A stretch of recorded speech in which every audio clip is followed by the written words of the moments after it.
नमस्कार। मैं आपकी प्रिंसिपल मैम का सबसे पहले तो धन्यवाद करना चाहूँगा कि इन्होंने बहुत ही शॉर्ट नोटिस में मेरे इस अनुरोध को स्वीकार किया कि मैं आप लोगों के बीच में रूबरू हो सकूँ। मैं डॉक्टर वेदमणि पांडे, MD आयुर्वेद, प्रभारी चिकित्सा अधिकारी, राजकीय आयुर्वेद चिकित्सालय किलोई शाहमऊ में इस समय जो आपका अस्पताल। हम लोग का जो आयुर्वेद है, इसके पहले मैं एक बात अपने वक्तव्य को करने के पहले जानना चाहूँगा, आप लोगों में से आयुर्वेद के बारे में जानता कौन कौन है? मतलब कौन कौन नहीं जानता कि आयुर्वेद है क्या? अमूमन सब लोग थोड़ा बहुत तो जानते ही होंगे। कुछ लोग चूर्ण के तौर पे जानते होंगे, कुछ लोग काढ़े के तौर पे जानते होंगे, कुछ लोग कोरोना के समय में जो काढ़ा प्रयोग किया गया उसके तौर पे जानते होंगे, कुछ लोग घर में जो मम्मी बुखार होने पर नहीं तुलसी काली मिर्च मिला करके गर्म पानी मिलाकर देती हैं उसके बारे में जानते हैं। अच्छा, एक बात और करूँगा मैं कि सबसे पहले सभी लोग रिलैक्स होकर के बैठ जाएं। कुछ लोग वज्रासन की स्थिति में बैठे हुए हैं, तो वो भी जरा पद्मासन की स्थिति में बैठे। बच्चा, मैं स्पेशली आप ही के लिए कह रहा हूँ, हाँ बैठो, वज्रासन से हट के पद्मासन पे बैठो, वो रिलैक्स मोड है। क्योंकि मैं इसलिए बता दूं क्यों मैंने मना किया।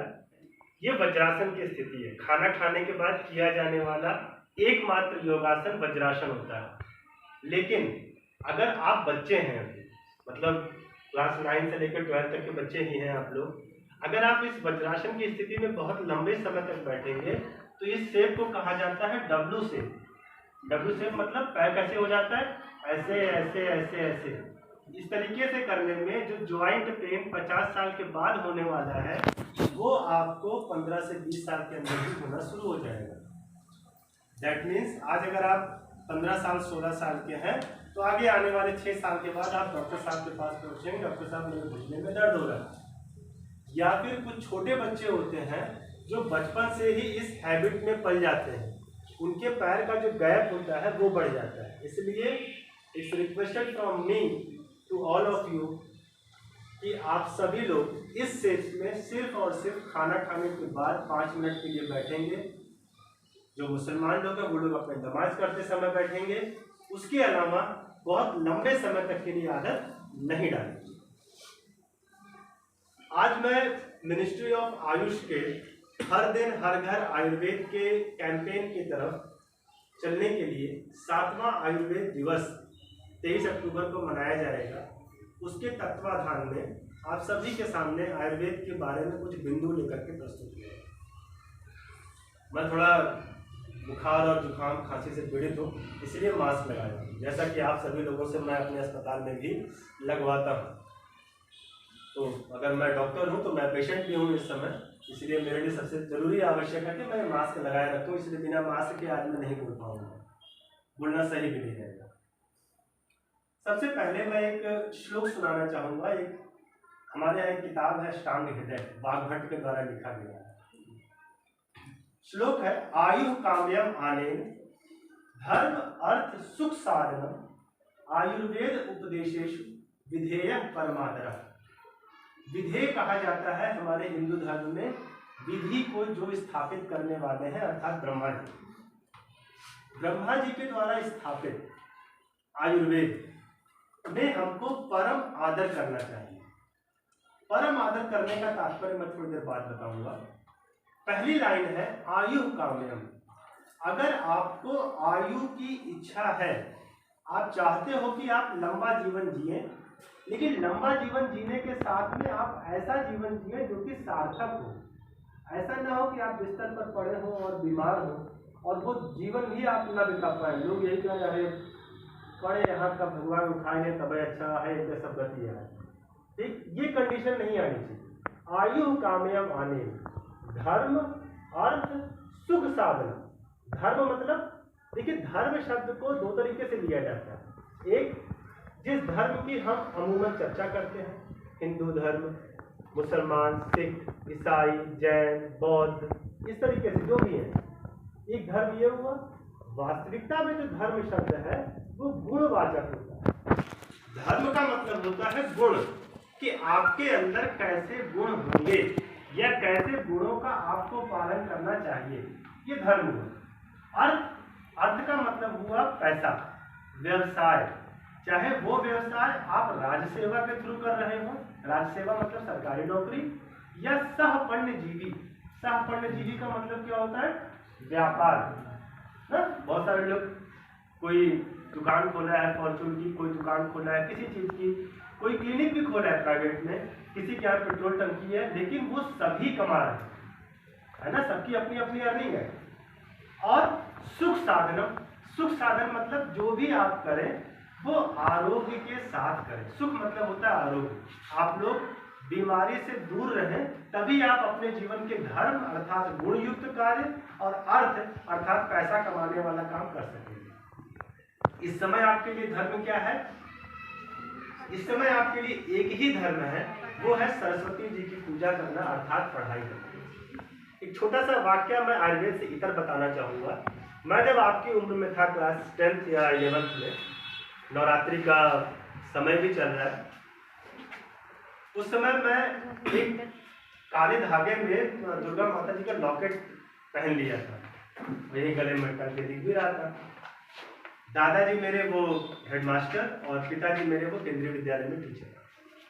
दोनों ने अचानक से एक साथ ही एक एक तरफ से पकड़ा और पकड़ के खींचने लग गए कि इसको तोड़ दिया जाए। अरे मैंने कहा मेरा गला कट जाएगा। काला धागा टूटता है? नहीं टूटता।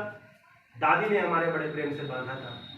दोनों ने कहा कि ये जो आडंबर है, मतलब जो आप ये माला कंठी पहन रहे हो, इसको पहनना जब कुछ सार्थक सिद्ध हो जाना तब, पहले पढ़ाई करो। इस समय एक और एक काम है पढ़ाई करना। उसके बाद से मैंने कभी कुछ नहीं पहना। इस समय एक चांदी की अंगूठी, एक लोहे की अंगूठी हाथ में है, और वो भी सिर्फ किसी कारणवश है, बस पहनी हुई है। ये आप सभी के लिए है कि आप सभी लोग, सबसे प्राइम इंपॉर्टेंस इस समय है पढ़ाई करना। अब पढ़ाई करने के लिए क्या जरूरी है कि आप स्वस्थ रहें। भाई मालूम चला आपको कुछ जुकाम बुखार हो गया या फिर आप भी पेट से पीड़ित हो गए, तो पढ़ाई तो नहीं हो पाएगी। इसके लिए करना क्या है? आप सभी लोगों को पुरुषार्थ पता है? पुरुषार्थ क्या होता है मुझे बताओ। सिंगल मैं ही बोलता रहूंगा तो मजा नहीं आएगा।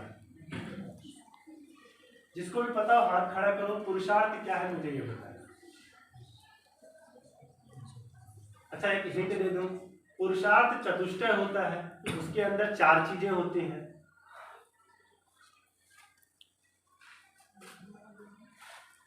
कोई भी चलो, धर्म, अर्थ, काम और मोक्ष। इन 4 चीजों का जो मूल है, मूल मतलब बेस, वो क्या है? आरोग्य। आरोग्य मतलब स्वस्थ रहना। अगर आप स्वस्थ नहीं रहोगे तो आप धर्म का पालन नहीं कर सकते, मतलब गुणवाचक नहीं हो सकते। अगर आप स्वस्थ नहीं रहेंगे आप अर्थ प्राप्ति नहीं कर सकते। अगर आप स्वस्थ नहीं रहेंगे तो आप प्रजा उत्पादन में समर्थ नहीं हो सकते। और अगर आप स्वस्थ नहीं रहेंगे तो आप मोक्ष प्राप्ति के लिए किए जाने वाले साधन को भी नहीं कर सकते। ठीक। अच्छा, ऐषणा का मतलब किसी को पता है? ऐषणा, ऐषणा, ऐषणा, ऐषणा का मतलब होता है इच्छा। मनुष्य की कितनी इच्छाएं होती है? तब भी कोई बताए मुझे। मुख्य मुख्य वो तो इन्यूमरेबल काउंट्स हो गया कि आज हमने कहा कि हमें क्लास 10th में पास कर दो, अगले साल कहेंगे 11th में पास कर दो, बर्थडे आएगा तो कहेंगे साइकिल दिला दो। ये इच्छाएं अलग अलग है, बट मूल तौर पे कितनी इच्छाएं हैं? अगर देखा जाए तो मूल तौर पर 3 इच्छाएं हैं। एक प्राण, भैया हम जीवित रहे। कोई आदमी मरने के बारे में नहीं सोचता ना कि हम जिंदा रहें। अच्छा हम तो जिंदा रहबे करबे। डॉक्टर साहब तो आपन देखा, कई मरीज हमारे पास आते हैं, उनसे हमने कह दिया कि मास्क पहन लो या फिर दादा एक काम करो, ये ना किया करो। हम दादा डॉक्टर साहब हम नीम दातुन करित है, हम जिंदा रहा तू आपन देखा। मतलब उनको ये पहले से पता है कि मरने वाले नहीं है, प्राण है। दूसरा धन है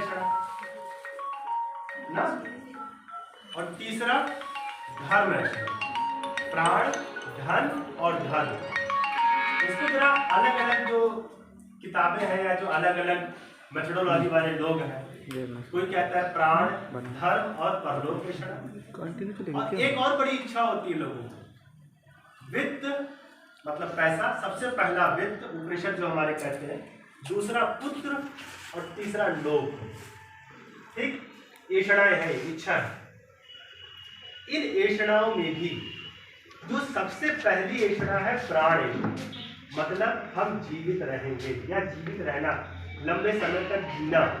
इसके लिए क्या आवश्यक है? आयुर्वेद के नियमों का पालन करना। न केवल आयुर्वेद, जिस भी चिकित्सा पद्धति को आप मानते हैं उस चिकित्सा पद्धति के नियम का पालन करना। क्यों? क्योंकि जो भी चिकित्सा पद्धतियां बताई गई हैं आयुर्वेद के इतर, वो सभी बीमार व्यक्तियों के बीमारी को दूर करने के लिए। एकमात्र आयुर्वेद ही ऐसा है जो कि स्वस्थ व्यक्ति के स्वास्थ्य की रक्षा करना, मतलब अगर आप स्वस्थ हैं तो आपको स्वस्थ रखना, और अगर आप बीमार हो गए हैं तो आपकी बीमारी को भी दूर करने का काम ये आयुर्वेद करता है। अब इस कार्यक्रम को करने के लिए, मतलब स्वस्थ व्यक्ति को स्वस्थ रखने के लिए क्या आवश्यक है? मुख्य तौर पर 3 चीजें।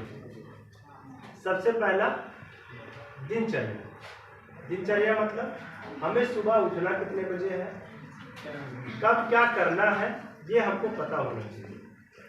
सबसे पहली लाइन दिनचर्या में अगर हम बात करें तो लाइन लिखी गई है, ब्रह्म मुहूर्ते उत्तिष्ठे जीर्ण अजीर्ण विचार्य, मतलब ब्रह्म मुहूर्त में उठे। अब ये ब्रह्म मुहूर्त में उठने वाली बात क्या है?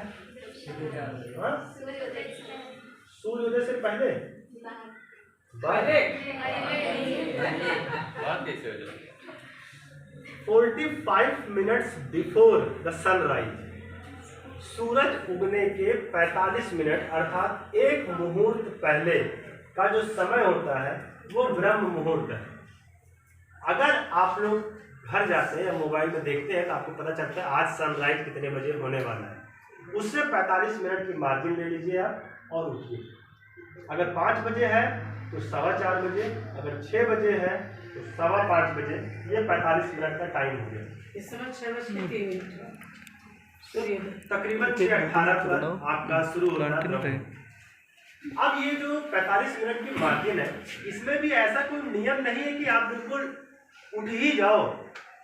उसमें नियम यह है कि उठने के बाद आपको आपके रात का खाया हुआ भोजन पचा है कि नहीं पचा, ये विचार करना है। मतलब अगर उठने के बाद आपको लगता है पेट हल्का है या आप हल्का महसूस कर रहे हैं तभी उठें, अन्यथा एक मुहूर्त अर्थात 45 मिनट के लिए और सो जाए। लेकिन 45 मिनट के बाद 45 मिनट नहीं कहा गया है, 45 मिनट का मार्जिन बढ़ाया गया। क्यों? क्योंकि अगर आप दिनचर्या फॉलो कर रहे हैं तो आप एक स्वस्थ रात्रिचर्या का भी फॉलो अप कर रहे होंगे। रात में सोने का समय 12 बजे 1 बजे नहीं है। रात में सोने का समय आपका जब संध्या काल खत्म होता है, रात्रि का प्रथम पहर शुरू होता है, तब होता है। अगर उस दृष्टिकोण से देखें तो रात के 9 बजे के आसपास या बहुत लेट से लेट 10 बजे।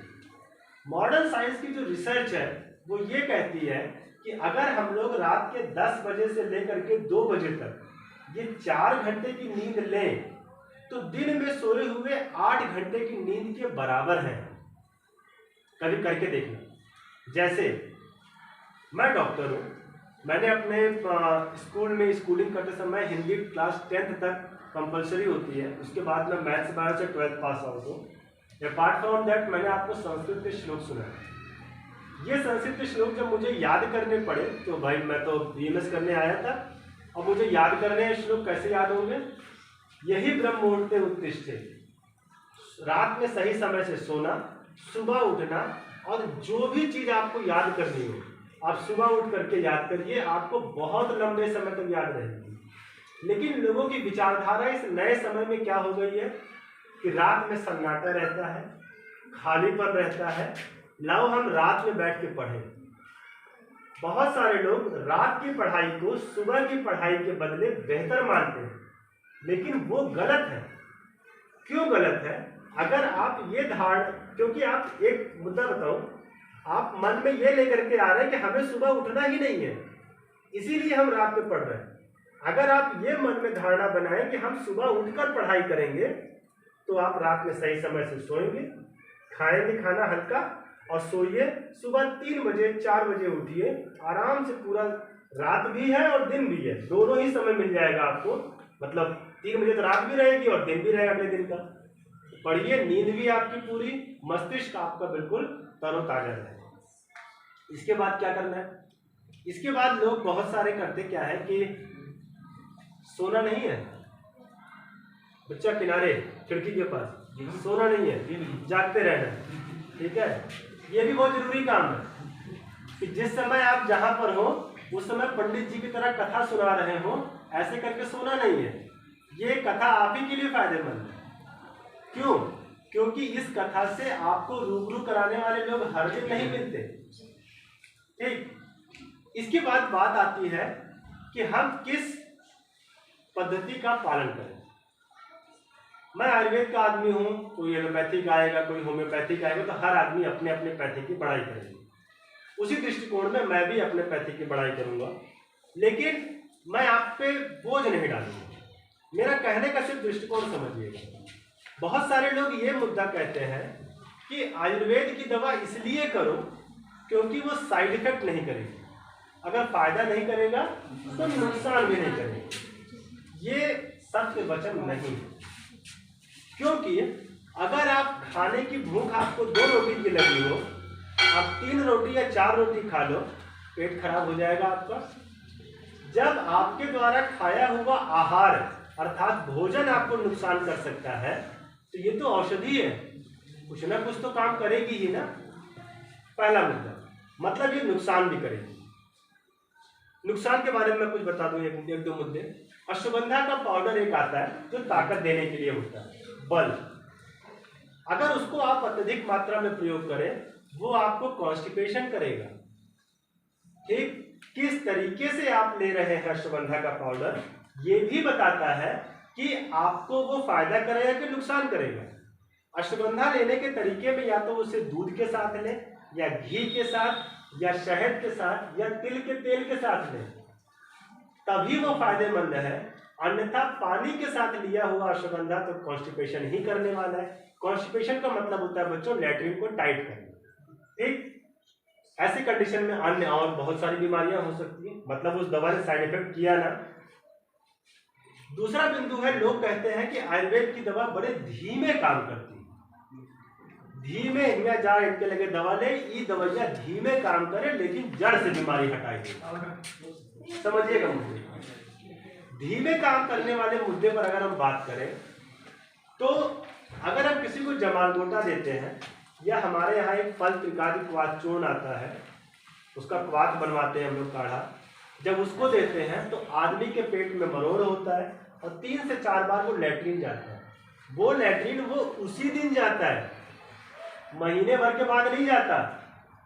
दैट मीन्स वो दवा उसको शीघ्रकारी है, तुरंत चिकित्सा कर रही है। अब आप प्रश्न करेंगे ये फिर मुद्दा कहाँ से आया कि धीमे काम करेगी और एमआर लगे रहा।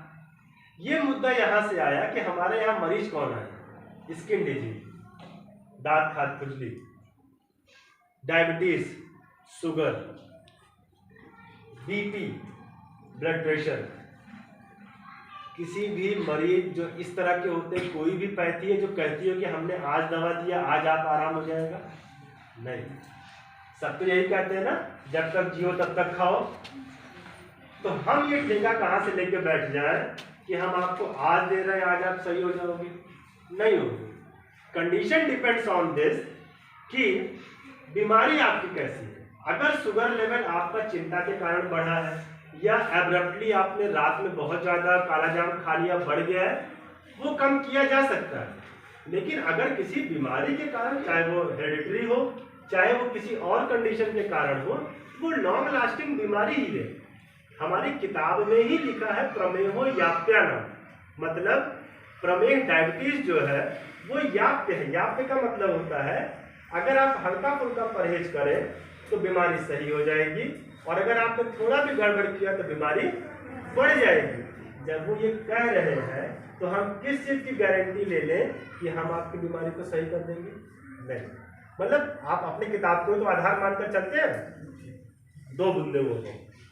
तीसरा बिंदु होता है कि हम आयुर्वेद ही क्यों प्रयोग करें, ये मुद्दा समझिए। सबसे जरूरी चीज है, एक किताब, राइटर का नाम मुझे कुछ मिस कर रहा है इसलिए मैं गलत नाम नहीं लेना चाहूंगा, प्रकृति की ओर, हो सकता है यहाँ बहुत सारे विद्वान लोग बैठे इनको पता हो किसने लिखी है ये किताब। प्रकृति की ओर मतलब हमें नेचर की तरफ जाना चाहिए। हम आंग्ल भाषा की चिकित्सा पद्धति का प्रयोग करके नेचर से दूर जा रहे हैं। हमें क्या करना है, हम जैसे हैं, हम प्राकृतिक हैं, तो हमको भी जो खाने पीने रहने सहने का सामान है या अपनी चिकित्सा करने का जो पद्धति है वो प्राकृतिक होनी चाहिए। मतलब ये जैसा मैडम ने अभी बताया कि आज के पहले मतलब अप्रोक्सीमेटली 2 सदी छोड़ दी जाए, उसके पहले आंग्ल चिकित्सा एलोपैथी का कोई भी अस्तित्व नहीं था। तब भी चिरायता ही बुखार उतार दिया करती थी, कालनेल के द्वारा हमारा लीवर सही हो जाया करता था, और ऐसे गिलोय हुआ, तुलसी हुआ, नीम हुआ, काली मिर्च, दालचीनी, सौंठ, अदरक, हल्दी, बहुत सारे हैं जो आपके किचन रूम में अवेलेबल है। आपको करना क्या है कि सिर्फ उनका प्रयोग करना है। They all are natural parts, और नेचुरल चीजों को जब आप अपनी बॉडी के अंदर यूज करेंगे तो आपकी बॉडी उससे आत्मसात होगी। आत्मसात होने के लिए बच्चों आपकी शरीर सबसे बेस्ट है, क्योंकि आप बच्चे हैं अभी आपकी बॉडी के ऊपर बहुत ज्यादा किसी बाहरी पार्टिकल्स का प्रभाव नहीं हुआ है। अगर आप आज से आयुर्वेद यूज करेंगे तो आपकी जो प्राकृतिक क्षमता है, जो आपके प्रकृति की जो देन है, बॉडी जिस तरीके से बनी हुई है वो वैसी ही रहेगी, उसमें कोई चेंज नहीं होगा।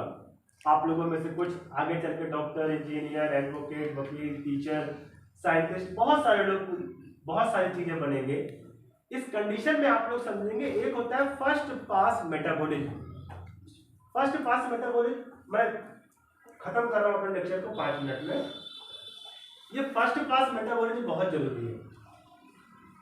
ये होता कहां से है, आपके द्वारा, जैसे आपके घर में कोई गेट खटखटाया तो आप क्या करते हो, पहले एक रेस्पेक्टिव आदमी को भेजते हो, जाओ जरा देखो कौन है।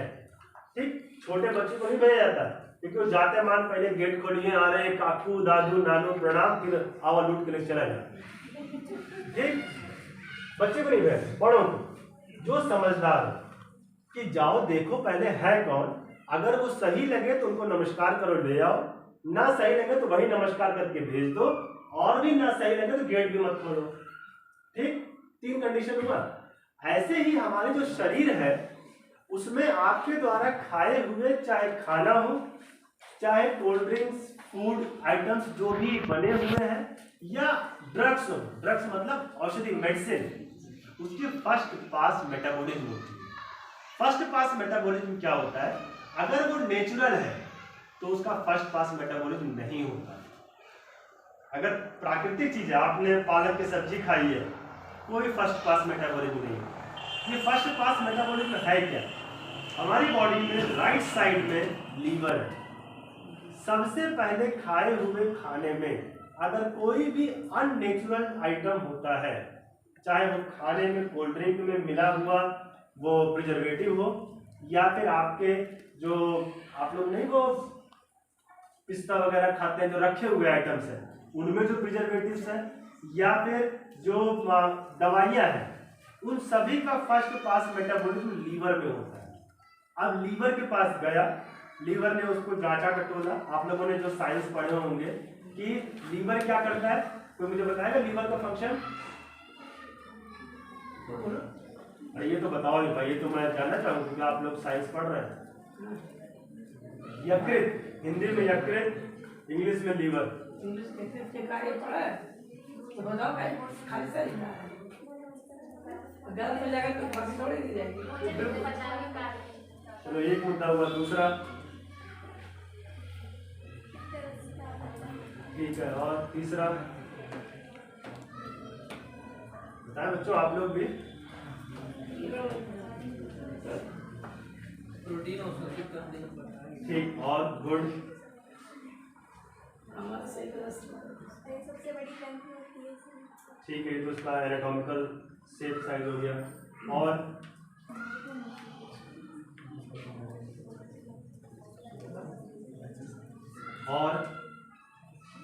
अभी मुख्य बिंदु पर नहीं आया जिस बारे में फर्स्ट पास मेटाबॉलिज्म की बात कर रहा हूँ। ठीक है, एक मुद्दा। दूसरा, detoxification of food and drugs.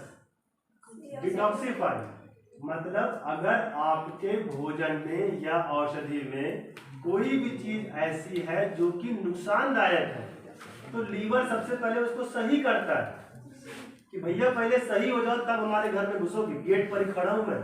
यही है फर्स्ट पास मेटाबॉलिज्म।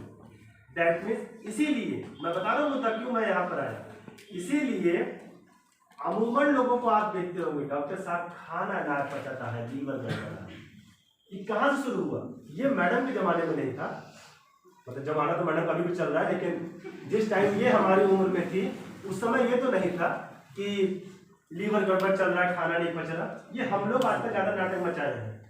क्यों मचा रहे हैं?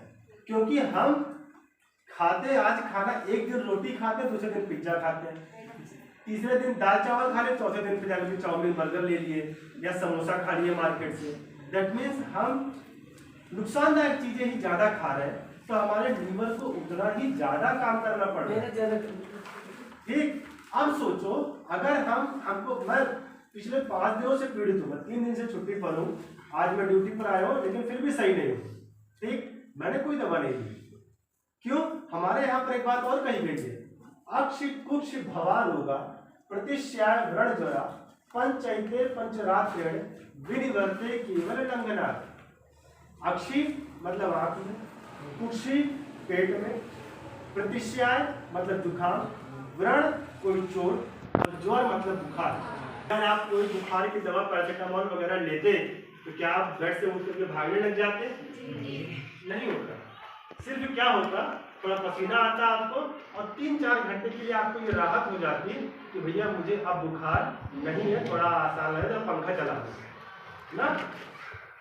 इसलिए जरूरी ये है कि हम प्राकृतिक चिकित्सा पद्धति का प्रयोग करें, और प्राकृतिक चिकित्सा पद्धति देने वाला एक और एकमात्र साधन आपका आयुर्वेद। बीच में विविध प्रकार की सरकारें, विविध प्रकार के जो शासन हमारे ऊपर हुए, उनके द्वारा इस पद्धति की थोड़ी सी अवहेलना की गई। अभी सरकार का मैं धन्यवाद देता हूँ कि वो कुछ ध्यान हमारे आयुर्वेद की तरफ दे रहे हैं, वरना हम लोग इस तरीके से आपके सामने खड़े होकर के अपनी बातों को नहीं रख पाते। इन सब चीजों के लिए, जैसा मैंने अभी बताया, first pass metabolism of liver, इस चीज को बचाने के लिए, मतलब अपने लीवर को बचाने के लिए आप सभी के लिए जरूरी है आप लोग अपने घर में दाल चावल रोटी सब्जी या जो इस तरह के प्राकृतिक आहार है उनका प्रयोग करें। हर दिन उठ करके 15 मिनट से लेकर आधे घंटे तक व्यायाम जरूर करें।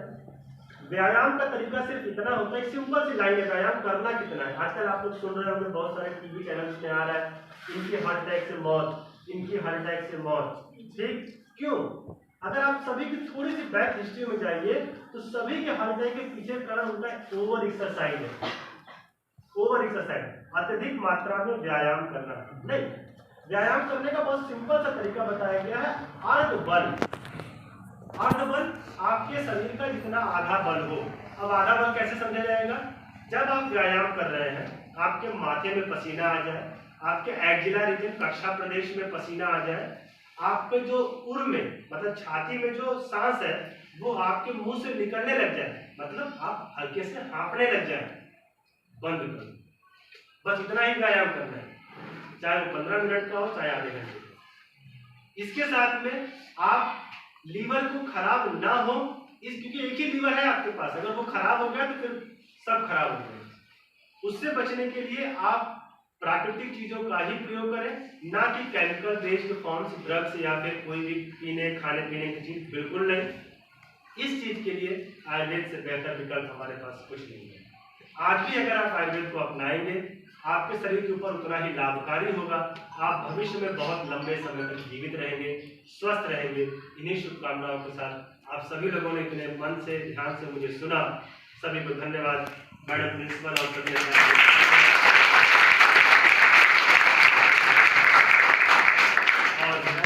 जय हिंद, जय आयुर्वेद, जय धन्यवाद, थैंक यू।